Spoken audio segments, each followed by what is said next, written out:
Magandang araw, CSEF family. Welcome to Sunday Fast Track, where you ask real-life questions and we give you biblical truths. Ako po si Jerel Pilarta mula CSEF Communications at kasama po natin ang ating speaker na si Pastor Bong Saking upang sagutin ang inyong mga katanungan. Maraming salamat po sa mensahe, Pastor. Kamusta po kayo? Mabuti naman sa biyaya ng Diyos. Praise God po. Para sa ating unang question, sabi sa message kanina na dapat maging armado tayo with the weapons of God. Ang weapons ay maaaring maging defensive or offensive in usage. Paano natin maiingatan ng wasto ang pag-intindi at paggamit natin sa godly weapons para maiwasang maging offensive or defensive? Okay. Yung sa takbo ng iyong tanong, para bagang ang kalaban mo ay physical. Pero kung titingnan mo, yung weapons of warfare has something to do with our spiritual warfare. Kaya sabi ng Bible, we wrestle not against flesh and blood, but against principalities, dominions, and power, against rulers, against authorities, something like that. So, kung titingnan mo, it's about how to deal with the spiritual realities. Ano ba mga tinatamaan sa atin? Our feelings when we are afraid. And we need to have a shield of faith, di ba? Na, anong sinabi ng Diyos? Bakit ang matatakot kung sinabi ng Lord na ito yung gagawin niya, di ba? Kanyari, meron tayong mga pakiramdam na galit tayo instead of loving people. Hindi natin kaya, but our God can fill us with His love. Naalala ko tuloy yung sa asawa ko nung aming first 2 years, nag-a-adjust pa kami. Talagang umabot ako sa sukdulan ng galit. Talagang inis na inis ako. And sinapak ko na nga yung pader But I got reminded with yung ring. Diba? No beginning, no end. Sabi ko, Lord, nakalimutan ko, it's not about my love, it's about your love, which has no beginning, which has no end. Lord, dugtungan mo yung limitado kong pagmamahal. And true enough, the Lord fixed that issue and nakita ko anong problema na I was not giving enough time to my wife. And sabi ng Lord, love your wife just as you love yourself. Diba? Sabi sa Bible. So, yung Word of God will help you, yung parang weapon mo yun, the sword of the Spirit, to counter-attack yung ginagawa ng diablo sa iyo na nakikita mo sa physical, pero in reality, ang kalaban mo yung sa likod. Pero kung tatawagin yung asawa mo, demonyo o bruha. But you have to look at it na meron tayong laban spiritually.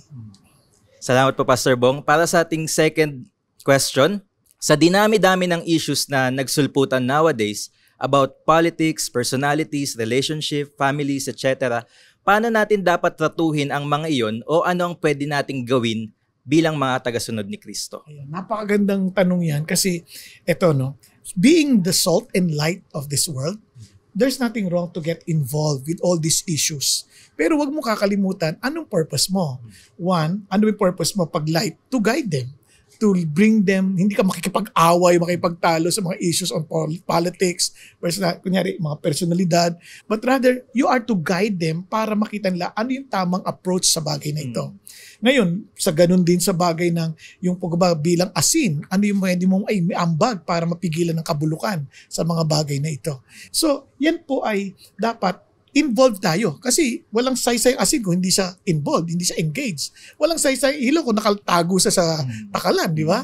Kaya ganun din, hindi masamang ma-involve sa mga ganitong bagay, but never to forget the very mission. Kaya nga, natin, we are to always please our commander-in-chief, being his warriors. Kaya hindi yung dito sa mundo.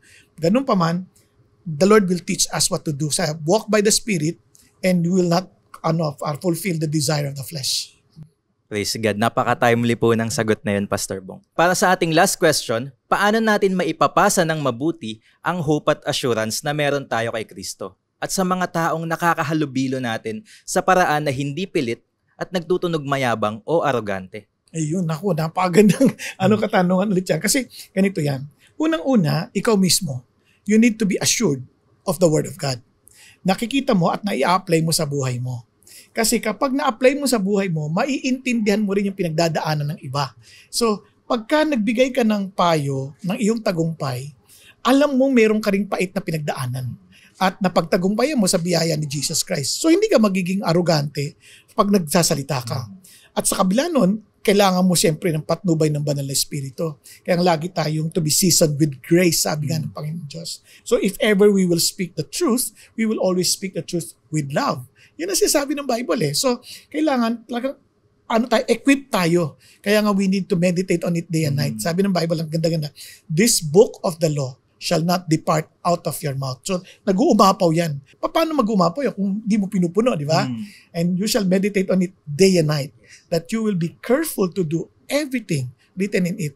Then you will be prosperous and have good success. So, yung prosperous, biro mo, magiging matagumpay ka sa iyong pakikitungo sa tao, magiging matalino ka rin sa iyong pakikipag-usap sa kanila. Kaya, mahalaga, ikaw muna mapuno ng mga bagay na yon. Nang sa ganun, mag-uumapaw yon mula sa atin. Amen po. Kumbaga, nag-start talaga sa spiritual disciplines. Yes. Maraming salamat, Pastor Bong, sa pagsagot ng aming mga katanungan. Pero bago po tayo magtapos, ang Intentional Discipleship Conference ay magaganap sa January 23 to 25, 2025. At maaari pa kayong kumuha ng overflow tickets kasama ang mga special inclusions nito sa halagang 1,000 pesos. Mabilis na uubos ang slots, so make sure to get yours.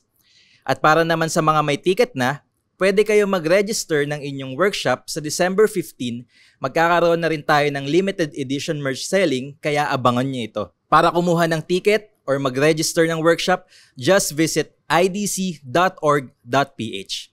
And that's it for our CCF Sunday Fast Track. God bless.